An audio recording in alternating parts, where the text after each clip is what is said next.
Vasishta continued. This mind is inert and is not a real entity. Hence it is forever dead. Yet beings in this world are killed by this dead thing. How mysterious is this stupidity?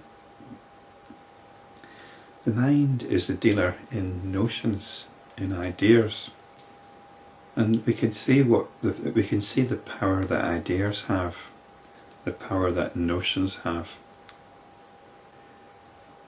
People are indeed killed because of ideas, political, religious ideas, even scientific ideas.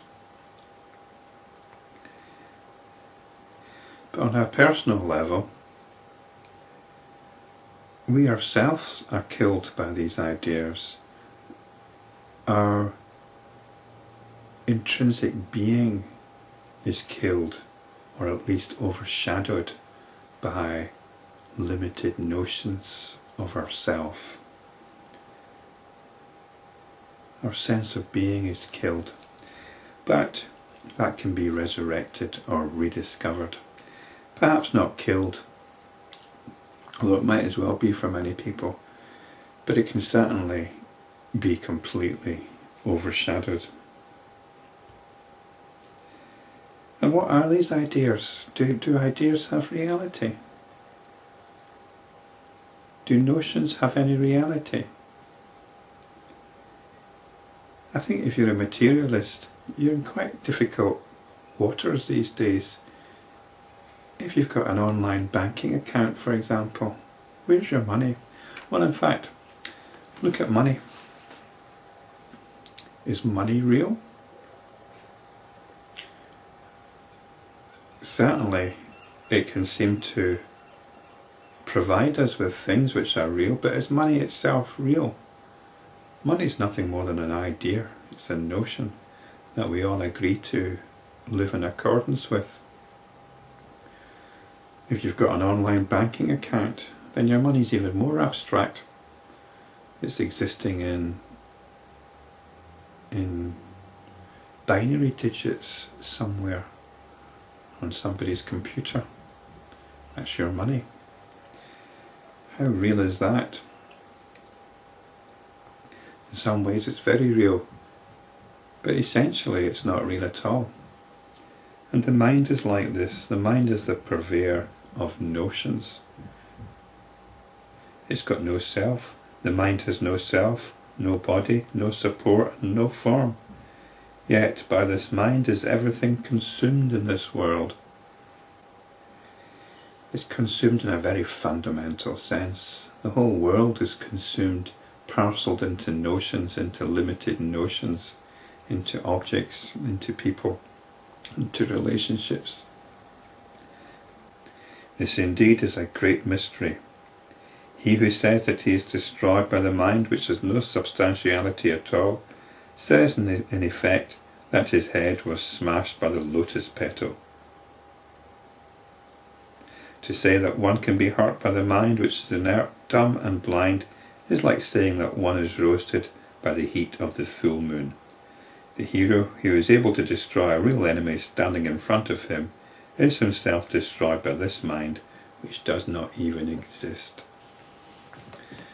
The mind is often our own worst enemy. This is a very peculiar state of affairs. And if your mind does give you such grief, then it might be worth examining what it is exactly that is giving you this grief.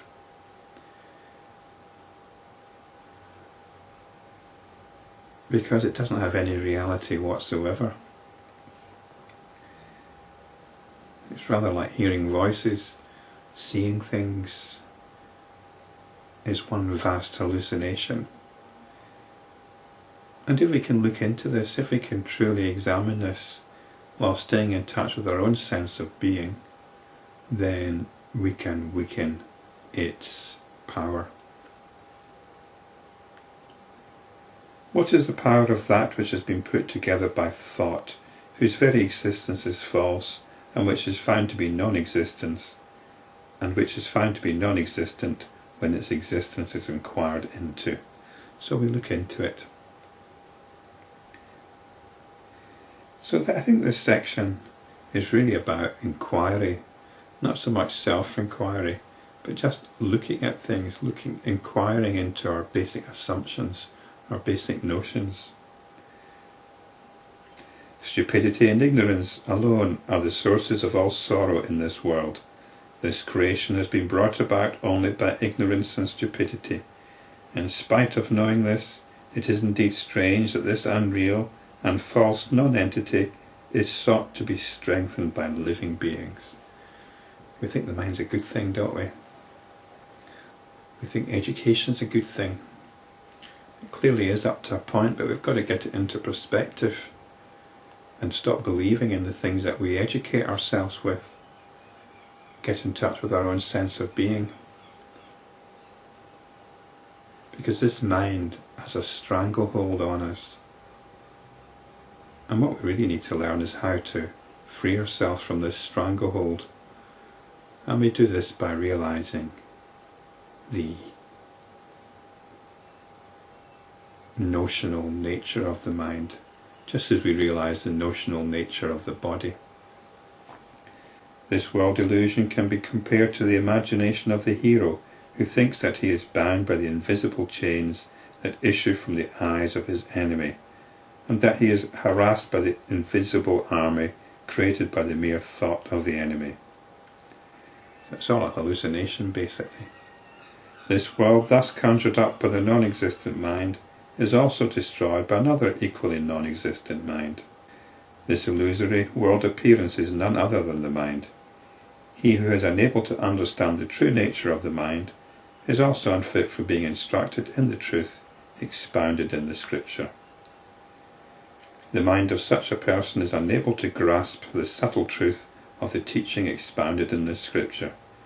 It seems to be satisfied with the illusory world appearance. Such a mind is full of fear.